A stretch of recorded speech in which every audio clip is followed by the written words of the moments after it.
The Prentice Allsup Heating and Air Coaches Corner, fueled by Donut Country and McDonald's Murfreesboro on FM 101.9 and AM 1450 Murfreesboro, FM 100.5 Smyrna, and streaming at WGNSSports.com. The Coaches Show is brought to you by the Murfreesboro Special Census. Counting everyone means more state dollars to improve roads, parks, and services. Fill out the fast, easy, and secure form at murfreesborocensus.com. I'm Danny Brewer. I'm better than a buttermilk biscuit. I got Barry Wortman here. I mean, I don't know if it could get much better than this. Coach Wortman, I know that today in the Wortman family is a very special day. Tell us a little bit about that. Absolutely. Lincoln Wortman, 5 years old today, my grandson. So big party day for us. He's a sweet young man, but he's also got a little edge to him. So we always say he's got a little Scott Skiles, a little Steve Largent in him. So we think we got a wide receiver and a point guard, maybe even a Lenny Dykstra. So we're excited about little Lincoln's birthday today. Yeah, Lenny Dykstra, nails they called him. That's right. He's and Lincoln's tough as nails. And now, so wait a minute, a Wortman that's got a little bit of an edge. Are you? Hey, imagine that. He got a little Wortman blood in him. All right, Coach. Well, let's talk a little bit about Blackman basketball. That's what we're here for.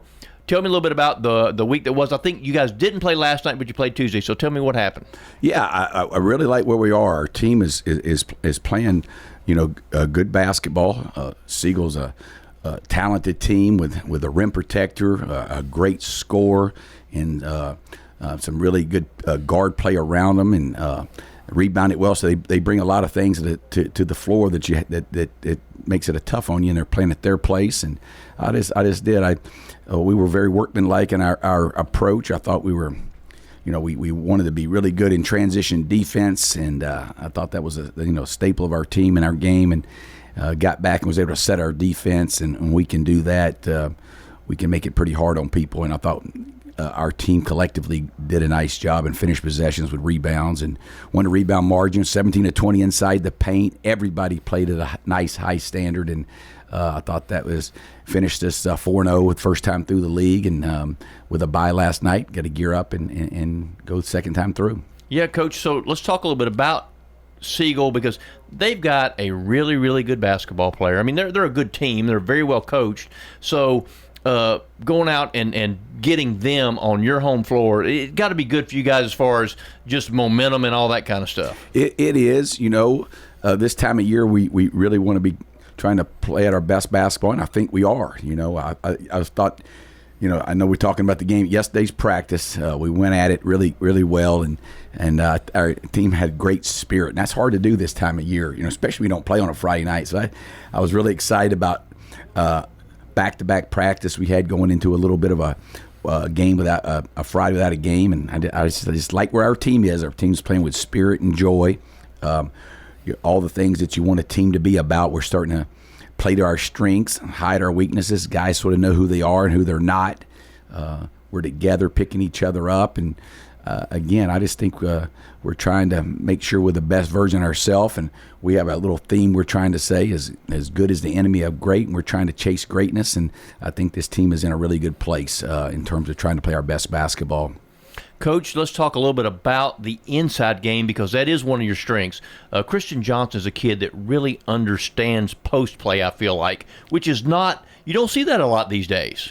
Well, you're right. We play inside out and outside, and I think the reason that we're really good in our half-court offense, whether it's man or zone, is because we do have nice pieces that fit each other in that regard. But to our back to the basket play, those guys could all face the basket. All three of our guys in a rotation, so Keller, Christian, and Jalen can all face the basket and pass and feed high to low, and they're all really good at sprint, chase, ball screens, and rolls. But when in things to make things work, you do have to have a good idea. And Christian in particular, you brought that up.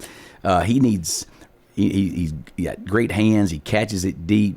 He understands he needs to be the second off the floor and get angles. Where he's really improved, if he can't get guys off the floor, get angles to score around the goal, he's become much better at understanding that and not taking a tough shot, but he's playing out, or what we call dribble outs and fumble outs, where he's handing the ball out, and that's really impacted our game and made our guards better and him better. So excited to see his growth as an offensive player in our system.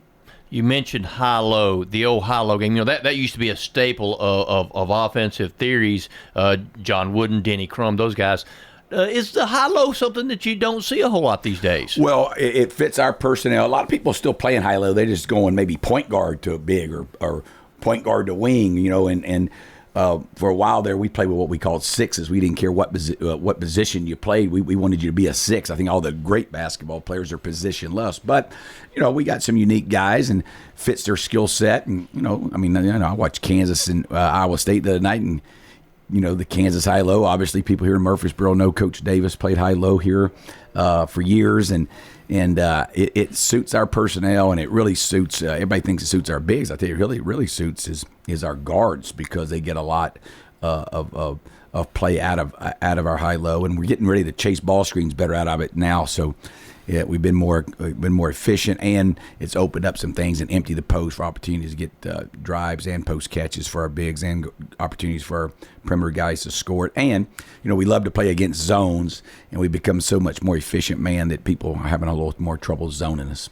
When you think about your outside game, you've got some rhythm shooters. Does the high-low game, you think, suit those rhythm shooters very good? Well, I think we always say the easiest shot in basketball is the breakaway layup. The second shot is the step-in rhythm three. I mean, you don't have to be a great scorer.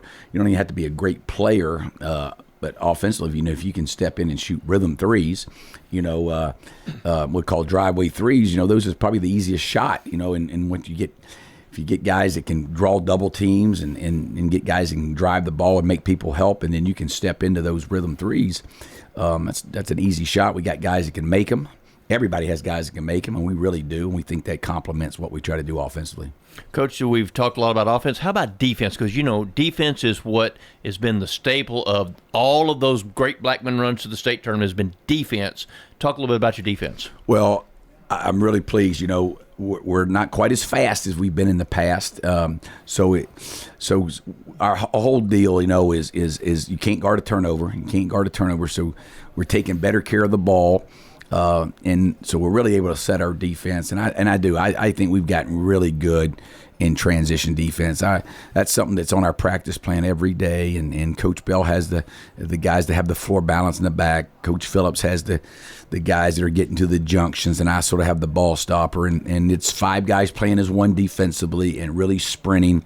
And sometimes you have to guard a mismatch until you can get an emergency switch or a convenient switch. But being able to, you talk about all the great offensive play that guys do. A lot of it is in the broken floor, and we try to limit broken floor plays, and we've done a really nice job with this team, especially the past two months, getting better at that, and I think that's improved our team.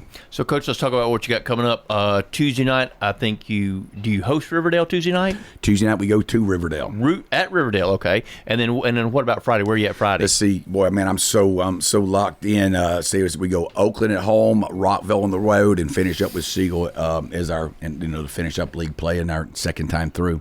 So exciting when you talk about going to Riverdale. Your good buddy but arch rival Mike Voss. Talk about how special those games are with Voss. Well, league games are fun. Our guys are always excited that you have better crowds. The kids know each other. So district games, league games are always fun. And we have a ton of respect for Riverdale. First of all, they're fast and athletic and can put a lot of pressure on you. And our guys are aware of that. So we've got a lot of respect for him. And then the big thing is, Coach Voss has always done such a good job of getting his team to play well down the stretch. He had he's had challenges with injuries and challenges with youth and challenges with guys coming in, that play a fall sport. So he's really meshed his team the last couple of years. I thought played really well down the stretch, and we have a keen awareness that they're playing their best basketball right now.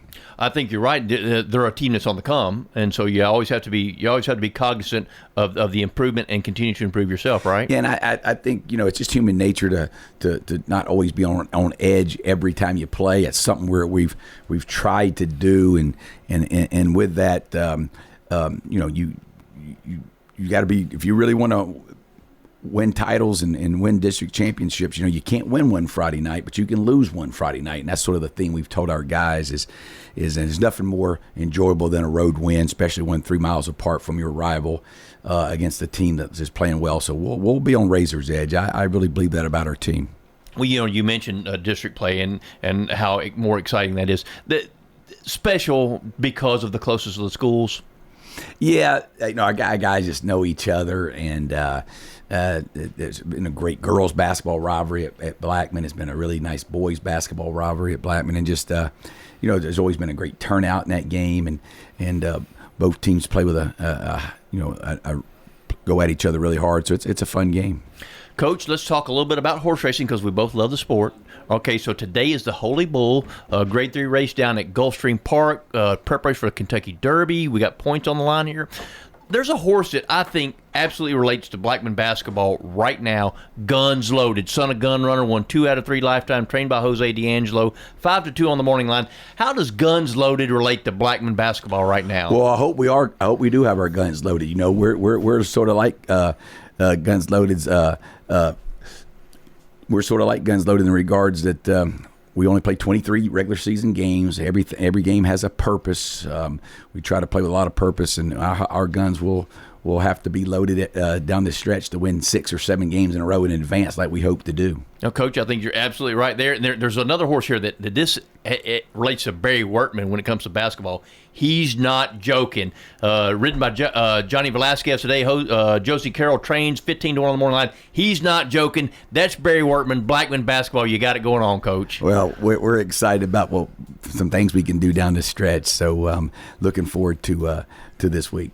Coach, appreciate your time. Wish you the best of luck. The Coaches Show is brought to you by the law offices of John Day, providing superior legal representation to injury victims and their families. Find out more at johndaylegal.com. Tennessee Orthopedic Alliance takes great pride